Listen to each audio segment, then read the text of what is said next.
결론부터 말씀드리면 원칙은 빼는 것이 원칙입니다. 자극 증상이 없더라도 빼는 게 좋다라는 게 바로 이런 이유겠죠. 입국 심사할 때 이 몸 안에 금속 물질이 있으면 삐삐 울리는 거 아닙니까? 안녕하십니까. 이동탄 신도시 바르다임 병원의 병원장 오광주입니다. 오늘 여러분께 들려드릴 말씀은요, 내 몸의 금속 물질 꼭 빼야 되나요?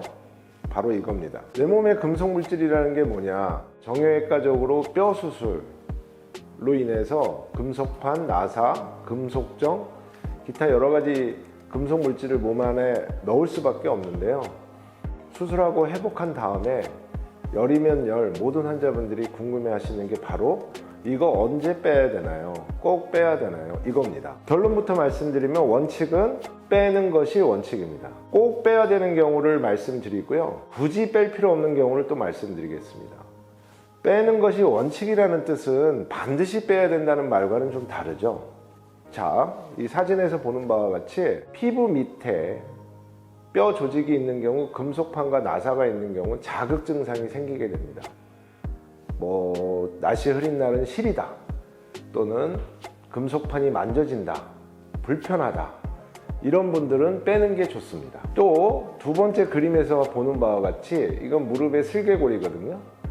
핀하고 와이어로 고정이 되어 있죠. 이런 분들은 관절 운동의 제한 또는 무릎을 구부렸다 폈다 할 때 역시 자극 증상이 생기게 됩니다. 그래서 관절 운동의 제한이나 자극 증상이 생긴 경우는 빼주는 게 좋습니다. 낙상을 통해서 고관절 수술을 받으신 분이거든요. 나이가 80이 넘으세요. 이런 분들 수술할 때도 위험성이 있어서 조심스럽게 수술했는데 굳이 빼는 수술까지 위험성을 감수하면서 해야 될까요? 그럼 빼지 않았을 때 어떤 문제가 생기냐? 이 사진을 보시면 이분은 오래전에 수술하신 분이에요. 근데 사람이 살다 보면 다치지 말란 법이 없죠. 다시 뼈가 부러지게 되면 몸 안에 있는 금속정도 부러지게 됩니다. 그러면 새로 발생된 외상, 골절로 인해서 수술할 때 이 금속정을 빼야 되기 때문에 수술이 매우 어려워집니다. 따라서 내 몸 안에 있는 금속 물질을 자극 증상이 없더라도 빼는 게 좋다라는 게 바로 이런 이유겠죠. 그 다음에 굳이 빼지 않아도 되는 경우가 있습니다. 어떤 경우냐면 금속판이나 나사가 아니라 금속정일 경우, 나이가 많을 경우, 이런 경우에는 자극 증상이 없어요.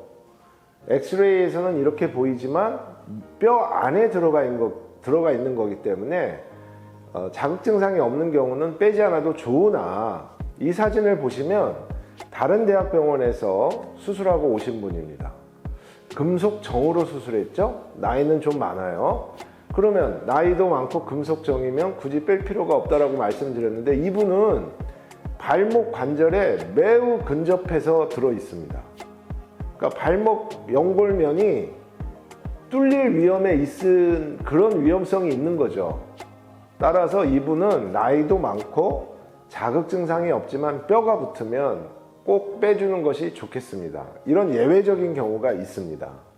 척추 수술인 경우, 나사와 금속 발을 통해서 이렇게 고정이 되어 있죠. 척추 수술은 여러분 아시다시피 이 등 근육 안에 들어가 있거든요. 그래서 척추 수술인 경우에서는 대부분 뽑지 않습니다. 이런 경우처럼 케이스마다 다릅니다. 그러나 뽑는 것이 원칙이라는 점 기억하시고요. 그러면 언제 뽑나요? 이게 또 문제인데요. 시간이 지체되면 지체될수록 뽑기가 어렵습니다. 이 그림 한번 보실까요? 제가 수술한 케이스인데 오래돼서 금속판하고 나사가, 우리가 이제 나사 머리가 망가진다고 하죠.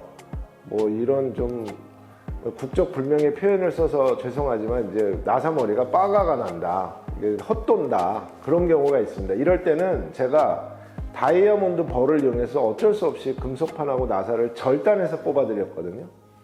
이분이 수술한 지 4, 5년이 지난 환자예요.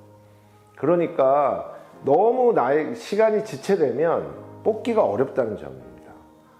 또 다른 경우는 이 사진처럼 금속정이 박혀 있는데, 금속정이라는 건 뭐냐면 그 금속정 안이 비어 있거든요. 그 속으로 뼈가 자라 들어가게 돼 있습니다. 그러면 이거를 뽑으려면 뼈를 어느 정도 손상시켜야 되는 경우가 생겨요. 그래서 뽑기가 매우 어렵게 되죠. 팔꿈치가 안 구부러지기도 하고요. 이 사진에서 보는 바와 같이 무릎이 다 안 구부러지기도 하거든요. 그런 사람들은 반드시 뽑아주는 게 좋습니다. 작은 뼈에 하나나 두 개 박혀 있는 나사들은 뭐 9개월이나 6개월쯤 돼서 뽑기도 하죠. 또 소아 환자인 경우, 이 그림에서 보는 바와 같이 소아 환자인 경우에는 뼈가 붙으면 피부를 통해서 박혀 있는 피는 뭐 한 2달이나 3달 뒤에 외래에서 쉽게 뽑기도 합니다. 정형외과 골절과 외상 환자분들이 항상 질문하시는 거, 수술 후 내 몸에 있는 금속 물질 뽑아야 되나요? 자세히 설명해 줄 수 있는 의사를 만나는 것이 중요하다. 그리고 여러분들도 너무 걱정 안 하셔도 된다는 말씀 드리겠습니다. 잠깐 한 가지 더. 다른 나라 나갈 때, 입국 심사할 때 이 몸 안에 금속 물질이 있으면 삐삐 울리는 거 아닙니까? 엑스레이 탐지기라고 하죠. 거기에 보면 이분이 수술한 금속 물질인지가 다 나와요. 그리고 이제 몸 안에 이렇게 삥삥 둘러서 혹시나 뭐 금속 물질을 가지고 있나 이게 항공사 직원들이 이렇게 체크하는 그것도, 몸 안에 들어있는 것들은 소리가 울리더라도 수술 부위를 보여주면 그냥 통과합니다. 그리고 여러분들도 너무 걱정 안 하셔도 된다는 말씀 드리겠습니다. 감사합니다.